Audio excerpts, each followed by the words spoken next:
alguém escrevesse um livro sobre a sua história, qual seria o capítulo mais difícil de ler?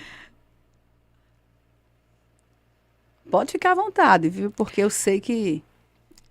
Foi de uma criança que com 5 anos, ela quase perdeu a infância por ser bulinada por uma pessoa próxima. Então, assim, eu vim escrever isso no livro agora. Muitas pessoas da minha família não sabiam. Então, com certeza, eu acho que essa é a parte mais dolorosa, né? Porque uma criança que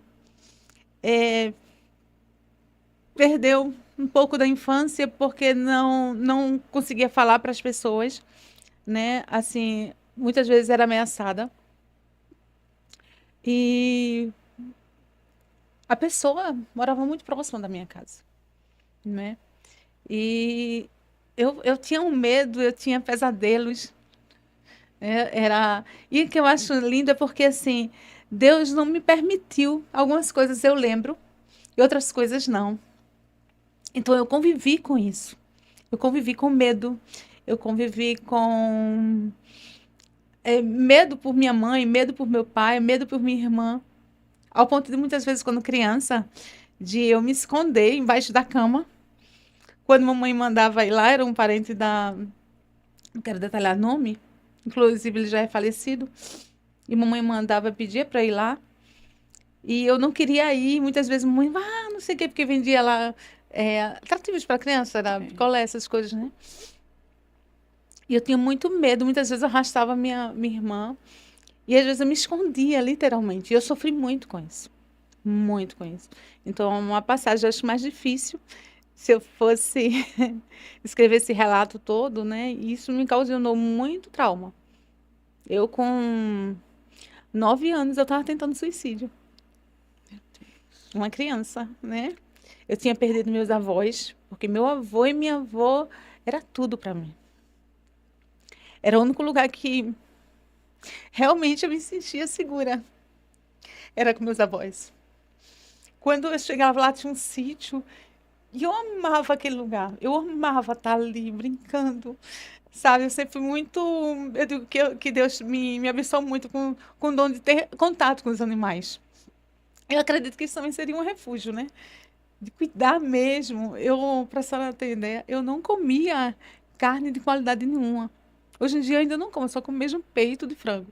Mas eu não comia carne, não comia peixe, não tomava leite, porque eu achava que eu estava matando os animais.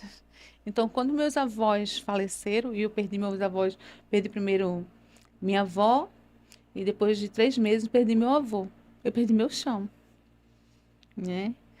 Meu pai era muito carinhoso comigo, mas ao mesmo tempo, meu pai bebia, falava palavras muito duras, né? Com minha mãe, com minha irmã. Então, com 9 anos, assim, eu tinha. Foi no romper do ano, houve um caso assim de papai, né? Muito ignorante. Papai era horrível, assim, horrível no sentido assim, ele prendia tanto a gente que eu acredito na defesa do lugar do ambiente também onde a gente vivia, né? Mas aí com 9 anos eu peguei a medicação, mamãe todo dia tomei. Meu Deus. Foi. Mas foi nesse período que eu tive uma das experiências mais lindas. Foi quando eu tomei a medicação. Nesse período Deus já tinha me dado muita revelação de criança. Eu sonhava, eu sonhava, pronto, quando meus avós morreram, eu sonhei antes. E quando eu tomei essa medicação, eu escrevi uma cartinha para meu pai e para minha mãe. E na minha inocência de criança, eu me deitei ali. E eu vi a presença como se fosse alguém sentado na cama. E eu me deitei no colo dessa pessoa. Só que na minha inocência, eu achava que era minha avó. Mas hoje eu vejo que não era, era o anjo do Senhor, Aleluia. sabe?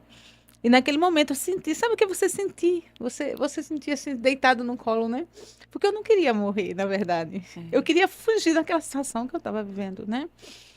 Então, ali eu adormeci. Aí eu lembro que de madrugada eu fiquei com medo de abrir os olhos, porque eu disse assim: será que eu já estou no céu? Será que eu já estou com meu avô e com minha avó? né? E quando foi de manhã, eu escutei meu pai chamando. Aí ali eu percebi, né? E para a quantidade de medicações que eu tomei, era para eu ter morrido. E Deus não permitiu. Então, essa é a parte mais, acho, mais delicada da minha vida, né? Nesse livro eu falo só um ponto, mas eu consegui perdoar. Deus me deu a oportunidade de eu perdoar. E você guardou isso, pastora, por muito tempo? Muito tempo. Sua mãe, seu pai, É, ninguém sabia. não, meu pai morreu e não soube, mas eu cheguei a contar à minha mãe no dia que. Porque assim, o que acontecia? Eu fui crescendo com muita raiva. Assim, era um sentimento de raiva que eu não podia vê-lo, né? Assim, ao mesmo tempo vontade de dizer. Então, quando ele faleceu, interessante que ele chegou lá na minha casa, né, na casa da mamãe, e veja como Deus faz, né? Deus me deu a oportunidade de perdoá-lo. Quando ele chegou na porta lá de casa e mamãe não estava em casa, e ele ficou na grade, né? E eu não abri a porta, eu fiquei com muito medo de abrir a grade, mas ele tinha bebido, né? E ele começou, "Não, eu quero falar com sua mãe, tudo, e mamãe não tá." E eu não abri a porta, eu fiquei de longe, eu não chamava ele, né, de tio. E ele começou a falar, né? Naquela hora ele me pediu perdão. Aí eu comecei a chorar. Eu digo, vá, eu perdoo. Mas vai-se embora daqui, suma daqui. Eu lhe perdoo. Mas sabe quando você perdoa, né? Eu digo, eu perdoei por medo, mas ao mesmo tempo, assim, aquele alívio, eu tive pena dele. Você tinha qual idade nesse perdão?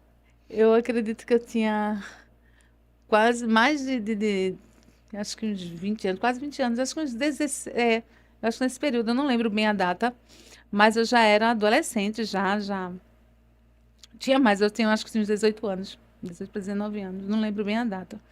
Mas naquele momento que eu olhei para ele, eu senti pena dele, né? E no outro dia ele suicidou-se. Ele se Ele suicidou. suicidou-se. Ele suicidou-se. Mas ele estragou a família da família dele também, tudo, sabe? Ele suicidou-se em cima de uma cama. E Como talvez se... o que ele fez com você não foi só com você, né? Talvez Não ele foi. tivesse feito com outras crianças, né? Foi com outras crianças também. Foi. Você ficou sabendo depois? Fiquei. Inclusive, não, teve um momento que minha mãe estava conversando, outra determinada pessoa, e aquilo ali me machucou muito, que mamãe conversando, e a gente não se aproximava, né? Quando mamãe estava conversando, eu era criança ainda. E eu cheguei pra mamãe, e a mamãe falando, tentando defender, né? Querendo ou não era. E eu cheguei e disse, não, é verdade mesmo. Mamãe me deu um empurrão. Sai daqui, não sai nem conversar pra criança, não. E eu queria dizer, mamãe, é verdade, aconteceu. Não é mentira, é verdade, né? Que tinha acontecido com outras pessoas, mamãe não queria aceitar. Aí, quando mamãe só veio saber no dia do enterro dele. Porque mamãe se arrumou pra ir, né, junto com minha irmã. Meu pai já tinha morrido. Aí, mamãe disse, vai se arrumar pra você ir. Eu digo, eu não vou. Eu não vou. E ela ficou dizendo, se eu não vou. Aí ela ficou, minha mãe era muito brava também, era muito carinhosa, mas era muito brava, né? Então, quando ela falou, começou a dizer coisas comigo, aí eu chorando, não aguentei. É. Aí ali eu me desabei, né? Mas a reação da mamãe foi horrível. Foi horrível. Sabe que ela não aceitou, ela não aceitava, né? Só Mesmo mandava me você calar. falando, ela não aceitou. Não. E não, pronto, também foi a única vez que eu falei com minha mãe, ela não tocou mais no assunto. Eu fiquei esperando minha mãe chegar e conversar. Porque muita coisa, assim, eu era uma criança que. Uma criança que só vivia tendo pesadelo. Então, assim, eu cresci. É. Eu cresci na adolescência tendo pesadelo. Né? Mas por quê? Porque tá passando por isso, né? É. Então, assim, eu tinha essa mágoa da minha mãe, porque ela não, eu fiquei esperando mamãe voltar e perguntar, olha, por que você falou isso? Vem cá, conversa comigo. Mas não, porque ela não aceitava. Aí, nesse período, meu pai era vivo, sim, ainda. Eu me lembrei, meu pai era vivo. E eu só entendi que ela disse, se case, se seu pai souber disso, né? Mas eu me calei. E papai depois faleceu, papai faleceu em 96. E eu não contei a meu pai, não contei. Mas isso trouxe muita coisa, assim, triste para minha vida. Então eu senti um vazio, sabe? Eu senti um vazio muito grande, mas eu sempre fui uma pessoa muito cheia de fé. Eu falava com Deus, eu conversava com Deus. Eu, uma criança de 9 anos, sentava, lá tinha uma rádio, não tem aquelas radiolas grandes? Sim. Então, eu me ajoelhava ali e ficava, porque na época, né, eu fui ensinada no mundo católico, então eu me ajoelhava para poder orar o texto de 6 horas da noite, uma criança, depois que meus avós morreram. Eu me ajoelhava, botava as mãos assim, ó, fechava os olhos e orava.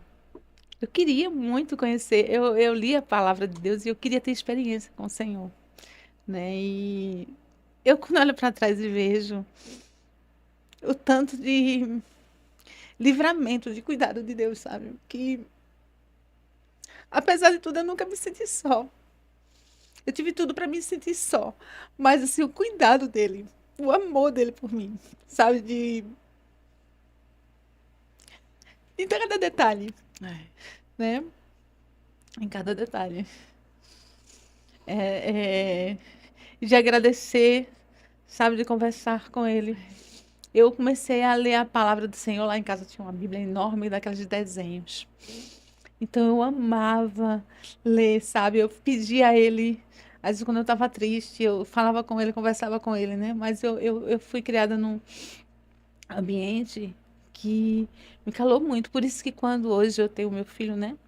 Eu quis ser diferente assim, disse, não, eu quero conversar com meu filho. Eu quero que meu filho tenha liberdade de conversar comigo. Eu quero que ele chegue para mim e fez assim, mamãe, olha, eu estou passando por isso. Eu estou na dúvida disso, né? Eu já quero falar para você, mãe. Converse com seu filho. Veja o que ele anda vendo no celular. Veja o que ele anda vendo dentro de casa, às vezes assim, na rua. Né? Converse. E se tem um recado, pastora, que eu quero dar para essas mulheres, para seus pais, né, que veja, né, vigie mais seu filho, cuide muito, não confie muito, né, porque a maioria dos casos está dentro de casa, né, as mães saltam os filhos ou assim confia assim, mas é um parente, é isso, aquilo, outro, mas conversa com teu filho, né, porque se a gente conversa, a gente está junto do nosso filho, é mais difícil as coisas acontecerem, né, porque ele vai confiar na gente. Ele vai confiar, é né? verdade. Ô, pastor, o que você perdeu durante a caminhada que hoje você entende que precisava perder? O que eu perdi na caminhada. Foi necessário Deus soprar. Vamos fazer assim, né? Falar um pouco mais É, claro. E hoje você entende que precisava, que era necessário realmente vir eu perder. acredito, né? É doloroso eu até responder isso, mas assim, minha separação. Minha separação. Eu não entendia, né? Porque eu sou divorciada, mas foi necessário, porque eu dediquei a minha vida. Eu passei anos de dedicação a uma pessoa, né? E não me arrependo, eu faria tudo novamente. Assim, no sentido de cuidar, mas tudo novamente, mas em partes, porque assim, eu cuidei demais do outro e esqueci de mim. E a gente esquece, né, pastor? Às vezes a gente se dedica tanto a uma pessoa, então eu acredito que Deus tinha um propósito de me tirar e disse, não, peraí, agora você vai cuidar de você, você vai olhar para você. E foi justamente isso, quando eu me separei, foi quando eu comecei a olhar para mim, né, me olhar, fazer o toque, foi quando eu descobri, né? Então, assim, foi isso. Eu acredito que foi um propósito de Deus, né? E não foi fácil. Não foi fácil, porque ninguém casa para se separar. A gente casa para ter uma vida toda, né? Mas foi necessário, Passou por sabe? muitas lutas, né, Passei, pastora? passei.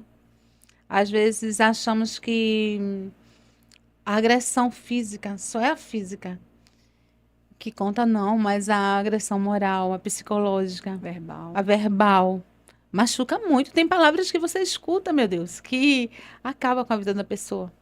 E a gente que é da igreja, a gente acha que não tem o direito da gente separados. Meu Deus, que as pessoas vão olhar para a gente, ainda mais a gente que tem um ministério, né, uma pastora, né? Mas quando a gente entende que Deus não quer isso para a gente, Deus nos fez para a gente ser feliz, né? Então, se a gente está no caminho do Senhor, se a gente está fazendo tudo certinho, está sendo maltratada, né? A gente tem que tomar uma decisão. Deus não vai vir tomar decisão para a gente que tem. E uma das coisas que eu aprendi na vida é que, por mais que a gente tente mudar uma pessoa, a pessoa só vai mudar se ela quiser. É.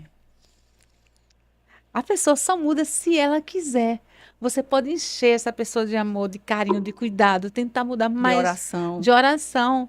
Não vai mudar. Não vai mudar. Até mesmo a gente vê quando a gente lê a palavra do Senhor, a palavra do Senhor diz assim, olha, eu bato na porta. Veja que Jesus, ele só entra no teu coração se você abrir a porta. Então, por que a gente tem essa ilusão de achar que pode mudar alguém, né? Então, eu passei e eu digo a senhora que, graças a Deus, a gente tem um vínculo de amizade, né? Graças a Deus, assim, eu digo que um casamento não é só um que erra, os dois erram, né? Talvez tenha sido, fui aceitando, aceitando, aceitando, mas graças a Deus eu oro muito e que ele viva bem, né? E mais que a gente tem que tomar a decisão, tem. Antes do câncer aparecer, existiam sinais ou situações que fizeram você repensar na sua vida? Teve, teve. Eu sempre quis muito fazer a vontade de Deus, assim, né? Assim, mas assim, eu me sentia muito presa. Então, assim, eu olhava para trás e disse, não, eu nunca não é isso que eu quero para mim. Eu quero ter mais liberdade de pregar a palavra, de sair, né? De viver realmente o evangelho. Porque às vezes, pastor, a gente se prende, né, à situação, às quatro paredes, né? Então eu tinha muita vontade, né? Eu tinha a igreja, eu tinha feito a igreja IBMF, mas eu sentia no meu coração, eu acredito assim, que cada um tem um chamado. A Sara tem seu chamado, eu tenho meu chamado, cada um de nós tem um É chamado. verdade. E são diferentes, não adianta a Não. pessoa querer ser, não, poxa, o seu chamado é diferente do meu. Então, eu sentia, sabe o que eu sentia aquela coisa dentro assim? Então, eu comecei a repensar, digo, Senhor, eu tenho um desejo. Eu quero sair dessas quatro paredes. Eu quero pregar a tua palavra. E eu tinha uma promessa. A palavra do Senhor, uma vez eu recebi uma promessa dizendo que Deus ia me levar até o confim do mundo e pregar a palavra. E eu disse assim, mas como assim? Como é que eu vou pregar a palavra até os confins do mundo? Na situação que eu estou, né? E hoje eu entendo, né? Que Deus tem me levado, né? Através também das redes sociais, pregar a palavra, Com né? certeza. E assim, eu não me sinto mais amarrada. Antes eu ficava, me sentava muito amarrada. Eu ficava ali naquelas. Hoje em dia, não, Deus me deu assim uma expansão. Eu Glória pregar a a palavra Deus. dele, né?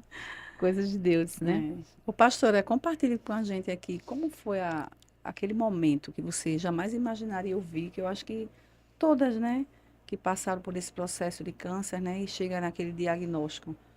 É, como você reagiu quando os médicos chegam para você e falam, ó, vai ter que, a situação não tá fácil, né, e passou o diagnóstico. Como foi a sua reação nesse momento do diagnóstico do Quando. câncer? Primeiro eu fiz, né? Eu fiz o toque, eu fiz os exames e fiz a biópsia. Só que a biópsia demora 49 dias. Imagina você fazer um exame que você tinha tudo, né? Deu BIRAD 4. Então ali eu já estava. E você esperar 49 dias para receber um diagnóstico. Mas aí o que eu fiz? Eu disse, vou fazer jejum. 49 dias de jejum. E mesmo a gente começou a orar e eu tentei não pensar, mas a gente pensa.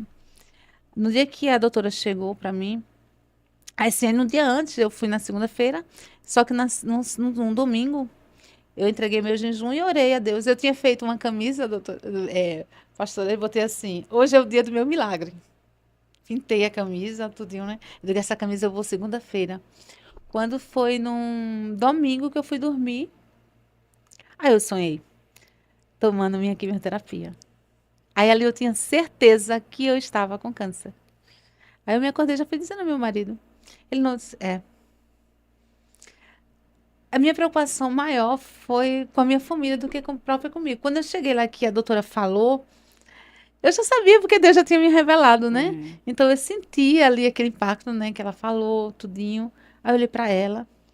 Eu disse, então vamos, né? Vamos à luta. Ela disse, você tá entendendo o que eu tô falando? Eu disse, tô entendendo, mas vamos à luta, né? Eu senti aquele impacto, mas ao mesmo tempo, é, Deus ele é muito lindo. Ele não permitiu que eu me desesperasse. A palavra é essa. Eu não me desesperei. Eu só tinha uma certeza, que Deus era o dono da minha vida. Então eu não tive medo de câncer. Não tive. Porque eu disse assim, Senhor, a minha vida pertence a ti. Então se eu tenho certeza que o Senhor é dono da vida, eu só vou no dia que o Senhor quiser. Eu Aleluia. posso até morrer do câncer, mas se eu morrer é porque Deus quis que eu morresse. Mas eu vou lutar, viu? Eu vou lutar. Se ele entrou no meu corpo, então ele vai sair. Mas eu não senti medo, porque eu tinha certeza que ele estava no controle. Às vezes a gente tem medo da doença, mas a gente só vai quando Deus quer. Só cai uma folha de uma árvore, se assim Deus quiser, né? Então, quando a gente tem essa percepção, quando a gente confia nisso, não, poxa, eu tô com essa enfermidade, eu vou lutar contra ela, mas eu só vou se Deus quiser que eu vá. A gente consegue descansar, sabe? Eu digo que a minha preocupação maior era com meu filho, Guilherme, né? E com minha mãe e minha irmã, que eu sabia que eles iam sofrer muito. Mas o meu filho, quando eu cheguei para ele e falei, ele fez, mamãe, não tá aí, então vai ter que sair. Ele vai ter que sair, vamos em frente, né? Mas, Passou força para você, né? passou coisa para mim. E nesse momento de tratamento, de quimioterapia, da rádio, tudo que você passou, chegou algum momento que você parou assim, olhou no espelho e pensou assim: será que eu vou conseguir? Veio algum momento como Veio, humana, né? Porque a gente sabe que somos veio. humanas, né? E vem aquele momento que veio esse momento, você é, para assim de olhar no espelho e dizer: Senhor, será que eu vou conseguir? Veio, e Veio. assim, palavras, né? Às vezes a gente escuta muita palavra, a gente, no nosso do câncer, a gente escuta muita coisa. A gente vê muita gente indo embora. Então, teve um momento que eu cheguei em casa, eu me ajoelhei, e na verdade eu não me ajoelhei, me derramei no chão. Eu digo, Senhor, será que eu vou conseguir, né? Eu só fazia assim, eu não quero morrer, eu não quero agora, eu tenho muita coisa, né? Então, senti. Teve um momento, sim, que eu desabei, até por palavras mesmo, né? Que tem palavras que você escuta e na mesma hora escutar o sopro do Espírito Santo de Deus, não, acalma, eu tô no controle, Tem né? alguma experiência forte que você passou lá no Hospital do Câncer? Com Tive, algum tive, paciente, com alguém que estava ali acompanhando também? Algo assim? tive, Experiência. eu lembro que uma vez eu estava na quimioterapia e tinha uma senhora que ela chegou, na verdade, eu não estava na quimioterapia, eu estava esperando a ir para a quimioterapia. E a senhora chegou do meu lado, sabe? E eu ia iniciar a quimioterapia.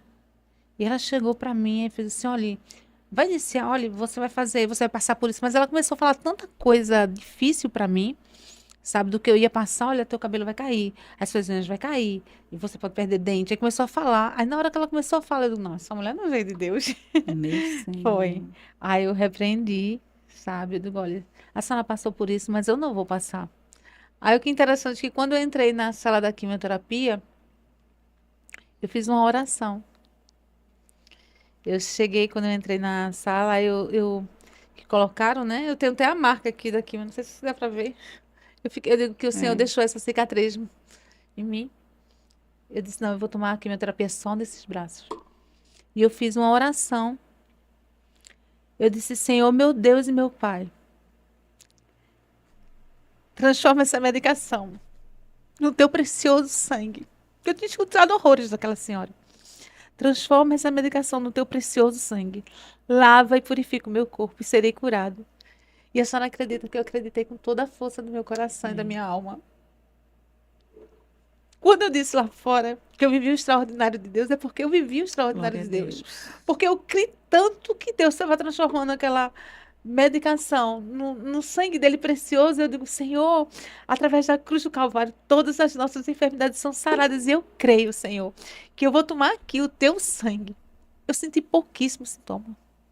Glória a Se a senhora Deus. perguntar ao meu filho, à minha irmã, à minha esposa, assim, olha, eu não deixei de fazer minhas atividades. Eu não deixei de fazer. É milagre puro. É. E quando eu fazia a revisão mensalmente, semanalmente, né? Toda semana você tem que fazer exame de sangue. E eu chegava ao doutor Marcelo, que é maravilhoso, o meu oncologista, ele fazia assim, sua imunidade está melhor do que a minha, como é isso? Eu digo, é goiaba. Deus puro, na verdade, era Deus puro, né? Então, mas eu passei por muitos momentos, mas o momento, eu acho que o mais difícil que eu passei nesse período, um dos mais, foi quando eu estava para decidir se ia, porque meu nódulo era mais de 3,5 cm. Na primeira quimioterapia ele começou a diminuir, mas mesmo assim ainda tinha a mastologista falava que ia ser necessário tirar toda a mama. Então eu tive muito medo, depois de ter feito a quimioterapia, de retornar para ela e ela dizer, vai tirar a mama, né? Embora Deus dizia assim, olha, no teu cabelo não vai passar navalha. Você não vai passar navalha no seu cabelo. E eu não vou permitir que arranque seu seio, tire seu seio. E realmente, meu cabelo, ele diminuiu. Tomei 16 químio. Ficou bem ralinho. Mas eu não cortei, não raspei, né?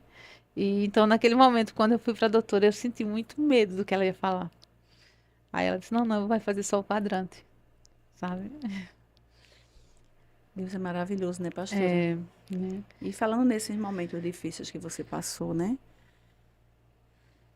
Eu tenho certeza que nesse quadro, né, de descoberta de câncer, de situações adversas que você passou, nesse vale, Deus verdadeiramente mostrou quem estava do seu lado ou não. Mostrou, mostrou. Você teve decepções, assim, alguém que você pensava que estava do seu lado e no momento da doença, do vale, sumiram da sua vida? Muita. Pastora, assim, eu digo que é nesse momento, porque quando você está no momento de bonança, você está bem de saúde, é muito fácil você ter amigos, né? As pessoas se aproximam de você, as pessoas estão com você. Mas a partir do momento que você cai numa situação difícil, se afastam. Naquele momento eu descobri, eu vi quem realmente eram meus amigos, as pessoas que me amavam mesmo. E eu digo que ficaram poucos. A maioria se afastou de mim. Teve gente que nem ligou, Meu né, Deus. para saber. Então se afasta, porque ninguém quer estar com o enfermo do lado, não, é muito difícil. Mas ali eu vi que realmente, assim, às vezes a gente prepara uma mesa, enche de pessoas, mas nem todo mundo é para estar sentado na tua mesa, não. Nem todo mundo é para conviver com você.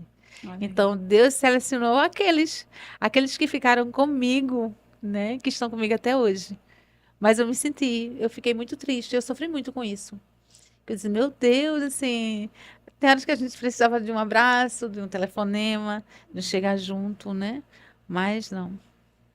E foi tudo muito assim perto, né? A perca da minha mãe também, né? Que eu senti também, as pessoas não chegavam, né? A gente Foi de sente. repente a morte dela ou ela estava enferma? Não, ela estava enferma e ela era diabética, né? Ela chegou a se internar e ela pegou uma bactéria.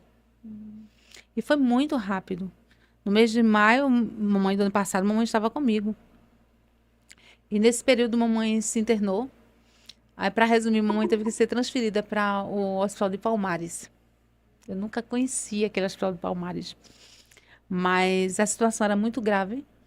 Então o médico fez assim, não, vamos transferir ela para lá. E ela foi, né? Então ela teve que amputar uma perna. Agora veja como é lindo, pastora, porque nesse período eu tinha que fazer a radioterapia. E a máquina quebrou. E os médicos faziam assim, olha, a máquina está quebrada. Mas esse período que minha mãe ficou internada foi um propósito de Deus, porque ela passou 31 dias na UTI, a máquina da radioterapia quebrada, eu não podia iniciar, mas foi justamente esse período que eu tive de dar atenção à mamãe. Deu assistência a ela. Assistência. Aí eu passava 3 dias lá, a gente alugava uma pousada, eu e minha irmã. Então eu passava a semana, minha irmã passava o final de semana. E eu orava por mamãe, né? Uma decisão muito difícil foi que tiveram que amputar a perna dela, não foi fácil. Mas eu ficava orando, eu ficava louvando com ela. E depois aí eu trouxe ela para casa, né? Ela teve alta. E quando ela chega em casa, ela piora da outra perna. Então o médico queria amputar a outra perna. Foi justamente quando ela ficou 15 dias em casa, voltou para o hospital. Eu disse à minha irmã, eu digo, Deus não vai permitir. Deus não vai permitir que mamãe faça essa amputação. Aí ela se internou na sexta, no sábado pela manhã eu perdi minha mãe. Aí na segunda eu estava recebendo um telefonema Para começar. para começar a Meu rádio. Deus. Porque para tudo há um propósito. Deus permitiu que essa máquina quebrasse, eu passasse por esse período todinho sem tomar radioterapia. Eu passei um período bom para poder dar atenção à minha mãe, para poder me aproximar da minha mãe. Como é que eu ia fazer a radioterapia e cuidar da minha mãe? Não ia. Não ia, não ia. A imunidade baixa, você não poderia, não tinha condições alguma. Aí eu não tive nem tempo, assim. Foi mamãe interna uma vela da minha mãe no domingo, na segunda eu fui para lá, terça-feira iniciei a rádio. Aí fiz 15 sessões de radioterapia. Foi quando eu comecei a escrever o livro. Né? Ô, pastora, nesse período do câncer, do tratamento, tudo, você acha que você mudou mais? Questão de mudança do corpo ou a mente, A mente, né? a gente fica, eu fiquei muito, eu digo que eu sou outra pessoa, no sentido assim, primeiro seletivo. Isso. Eu agora eu seleciono as pessoas para o meu convívio, no sentido de cuidar mais de mim, sabe? Eu me sabotava muito. A gente se sabota muito. A gente tende a gente cuidar do outro e a gente esquece da gente. E a gente não entende que primeiro a gente tem que cuidar da gente, estar bem para cuidar do outro. Como é que eu vou cuidar do outro se eu estou doente? Então, assim, eu olhei mais para mim e pedi perdão a mim. Porque eu disse, poxa, eu te machuquei demais. Eu te machuquei demais, mulher. É. Você não acredita que eu olhei para o espelho e disse assim, poxa, eu te machuquei muito. Eu te feri muito. Eu tinha um nódulo no seio, eu negligenciei. Eu poderia ter ido logo. Deixei crescer para poder ir pensando nele, porque não pode ver sem mim, eu tenho que. Não. E a gente faz isso constantemente na nossa vida. Então eu tenho outra visão. Hoje eu me cuido, sabe? Porque a gente é templo morada do Espírito Santo de Deus, então Deus quer que a gente fique bem. Então hoje eu olho para mim, né? Uma das coisas lindas que eu aprendi também, assim, que quando eu cheguei no Hospital HCP, que eu vi aquelas pessoas ali sofrendo, porque é muito triste. É crianças, é É. idosos. E a senhora acredita, quando eu olhei ali, cheguei ali, eu disse, Senhor, tu me colocasse aqui por um propósito. Se a senhora chegar e perguntar ali, quem é a pastora? Todo mundo vai dizer que me conhece. Porque eu pegava, no período que eu passava, você demora muito para fazer a químio. Para a espera, né? Que é muita gente. Mas eu comecei a ajudar um ao outro. Então, eu ajudava uma criança, eu fazia bilhetinhos de madrugada, eu me acordava de madrugada. Eu escrevia bilhetinhos como se fosse Jesus. Escrevia, aí comprava as garrafinhas, toalhinha, para dar para os idosos, né? Aí imagina você tá fazendo uma quimioterapia e de repente chega alguém e diz assim, olha, foi Jesus que mandou para você. E você abrir e ver uma mensagem de Deus. E eu comecei a fazer isso. E na E, medida que eu fui fazendo isso, Deus foi me curando, né? Que é o segredo da vida. Você, quando começa a abençoar alguém, é, Deus te abençoa, retorna, né? é. Aí eu entendi meu propósito. Quando eu vi alguém chorando, triste, eu chegava junto. Aí muitas vezes as pessoas perguntavam assim, fazia, você está acompanhando quem? Eu digo, não, não, eu sou a paciente. Né?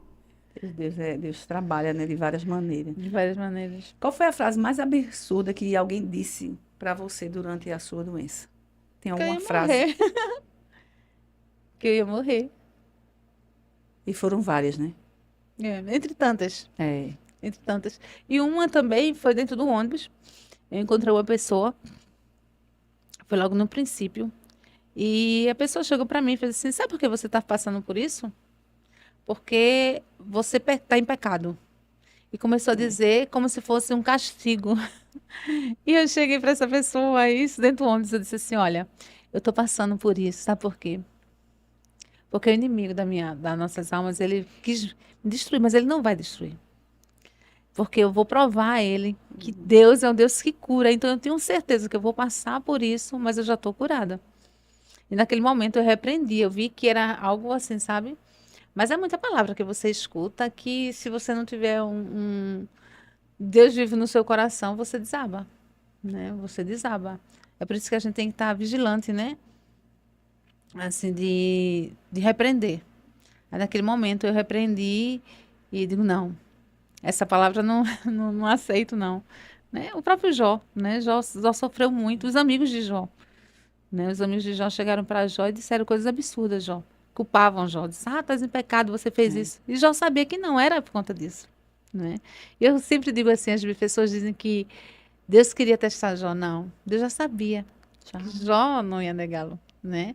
Na verdade, Deus quis mostrar a Satanás que Jó o amava, independente da situação.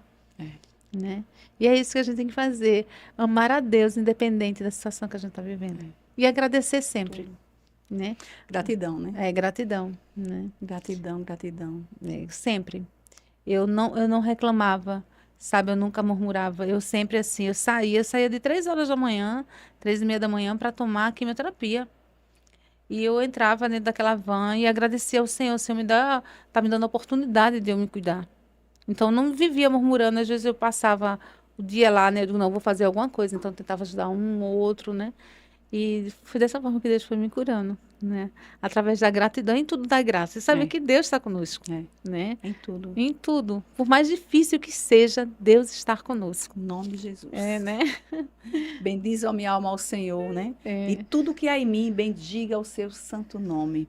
Bendize a minha alma ao Senhor e não esqueça de nenhum dos seus benefícios. Eu amo esse Salmo no 103. 103, né? Que possamos, né? Você que está aí nos assistindo, deixa aí um comentário de onde você está nos assistindo e guarde no teu coração. Bendize a minha alma ao Senhor, a gratidão. Eu sempre digo que a gratidão é a memória do coração. Meio ao vale, ao deserto, à luta, ao câncer, o que for que esteja passando. Mas é bem dizer ao Senhor tudo que Ele tem feito e não esquecer. É exatamente Que as isso. pessoas às vezes têm a facilidade de esquecer o que Deus fez. É, né? E olhar para trás, né? Ver de tantos livramentos que Deus tem nos dado.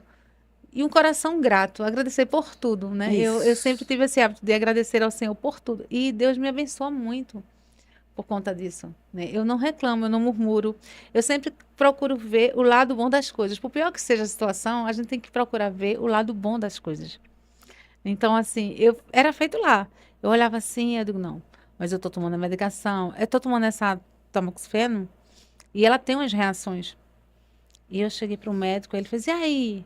Eu digo, tá tudo bem. Em vez de quando ela me dá um calor, uma suadeira, que ela tem uns sintomas chatos, dá muita insônia, sabe? Mas aí eu vou reclamar? Não, porque assim, se Deus está usando essa medicação para me curar, então eu tenho mais a que agradecer e não reclamar, né? Isso. O meu cabelo mesmo, né, ficou feito, eu disse, ficou bem pouquinho. Mas aí eu vejo vídeos aí das pessoas reclamando, porque o cabelo tá crescendo. Eu amo meu cabelo. Eu disse, meu Deus, obrigado, Senhor, que meu cabelo tá crescendo, não é bonito. Né? Então, é agradecer, né? É em tudo dá graça, a palavra do Senhor, né? Em tudo dá graça. E quando fala em tudo, é tudo mesmo. É, é. Os momentos difíceis que nos faz crescer, nos faz florescer, as dores. E como é que a gente vai falar de milagre se a gente não for um milagre, É. né? Então, em tudo, agradecer por tudo. Eu vejo as pessoas reclamam pela alimentação, reclamam se está chovendo, reclamam se está estiado, reclamam por tudo, É. né? Mas a gente tem que agradecer por tudo. E Deus tem cuidado da gente. E a misericórdia do A Senhor, né? misericórdia A dele. misericórdia do É a Senhor. causa, né? A causa, porque a De gente não não sermos merece. consumidos. A gente não Não. merece. Mas por amor, Ele não desiste da gente. Então a gente tem que amá-lo Ele não mesmo. desiste de você. Não, não desiste. E amar Ele sobre todas as coisas. Eu digo, Senhor, eu sou muito feliz, porque eu nunca me senti assim, nesse período que eu passei, só eu me senti com relação às pessoas, mas com Deus, a presença de Deus era muito forte. O toque dele era muito forte. Eu tive experiências lindas com Glória a ele, Deus. sabe? Dentro daquele hospital. Experiência de fé, experiência assim, de você abraçar. Teve uma senhora mesmo que eu abracei ela, né? E ela tinha feito um bonequinho para mim. E essa senhora veio a falecer. Mas eu comecei a falar do amor dela, de Deus por ela, sabe? Do cuidado. Porque as pessoas confundem. As pessoas acham que quando a gente aceita Jesus, a gente não vai passar por tribulação, por um momento difícil. Não, a palavra do Senhor disse, olha, no mundo tereis aflições, mas tem de bom ânimo. É no momento de tribulação, é no momento de dor, é no momento de enfermidade, que você tem que dizer assim, eu estou passando por isso, mas Jesus está comigo. Jesus está comigo, assim como ele entrou na fornalha com aqueles 3 homens, Cedraque, Mesaque e Abednego, ele está. Como ele entrava também com Daniel, né? Deus poderia ter impedido de Daniel entrar na cova, não poderia? Poderia. Poderia. Mas ele permitiu que ele entrasse. E ali Daniel viu a glória de Deus. Então, o fato de eu ter passado por esse período, se eu era uma mulher de fé, eu tenho muito mais fé, Isso. porque eu vivi isso. Antes eu pregava, eu tive experiência de orar pelas pessoas, um menino de meningite mesmo, dele ser curado, uma pessoa está na UTI ser curada, então, mas era necessário que eu passasse, né? e mostrasse. Então, assim, eu saio daquele hospital com mais fé ainda, porque hoje eu sou um milagre, né? Então, e passei agradecendo e sendo bênção na vida de Glória a alguém. Deus. É como Coisa aquela linda. passagem também, né, de Lázaro. Veja que 4 dias, É. né? Muitos achavam que era o fim. Mas Jesus já tinha dito antes, olha, essa enfermidade não é para a morte, mas é para a glória de Deus. Então, assim, eu tinha essa certeza, não, isso que eu estou passando não é para minha morte, mas é para a glória de Deus. Porque tudo, pastora, que a gente passa, há um propósito, né? Então, eu tenho a minha história, a senhora tem a sua Isso. história, cada um de nós tem a história. É. Mas o que Deus quer de mim e de vocês é que a gente não se cale. Às vezes passamos por situações difíceis, Deus faz milagres e a gente é ingrato, a gente não agradece, não. Quando acontece algo na nossa vida, é para a gente contar, sabe? Expandir para o mundo, fazer assim, olha, eu Isso. passei por isso, né? Essa enfermidade não foi para minha morte, mas foi para a glória de Deus. Há um propósito. O Isso. propósito da gente estar aqui. É. Se eu não tivesse Compartilhando. passado, por isso eu estaria aqui. Se eu tivesse, não tivesse passado, eu teria escrito esse Compartilhe livro, agora aí o teu né? livro. Este livro aqui, né? E foi, né, no momento de dor. Eu sempre digo que eu vivi o extraordinário de Deus no Hospital do Câncer. Foi nesse momento, aqui nos momentos mais difíceis. Você aí que está reclamando. Eu escrevi esse livro quando eu tinha perdido minha mãe, o amor da minha vida. Perdi minha mãe no sábado, no domingo eu estava lá velando minha mãe. Na terça eu estava fazendo radioterapia, mas foi na radioterapia, num momento tão difícil, que eu escrevi esse livro. Esse livro ele fala sobre amor, sobre perdão, gratidão, de você florescer em qualquer lugar. Foi no Hospital do Câncer que eu floresci. Simplesmente floresci. Porque eu quero dizer a você, eu não sei onde você está nesse momento. Talvez você esteja num lugar muito difícil. Mas se você está aí é porque existe um propósito. Deus quer que você faça a diferença neste lugar. A gente nasceu para ser luz. E onde a gente chega, as trevas têm que ir embora. Onde a gente chega, a gente tem que iluminar. Seja você a diferença. A gente pede tanto um mundo melhor, né? A gente É. pede tanto, mas começa por nós mesmos. Então eu consegui florescer. Então esse livro fala, não chega a ser um testemunho, é um livro fininho, né? 40 páginas ainda, 40 páginas apenas, mas eu digo que foi totalmente inspirado pelo Espírito Santo de Deus. Eu não tinha propósito nenhum de escrever um livro, mas Deus fez assim, olha, escreve. E aqui a senhora vai ver experiências que eu tive, alguns relatos assim, e ele vai lhe dar força para você seguir em frente. Então, independente da situação que você está passando, levanta a cabeça e saiba que Deus está no controle de tudo.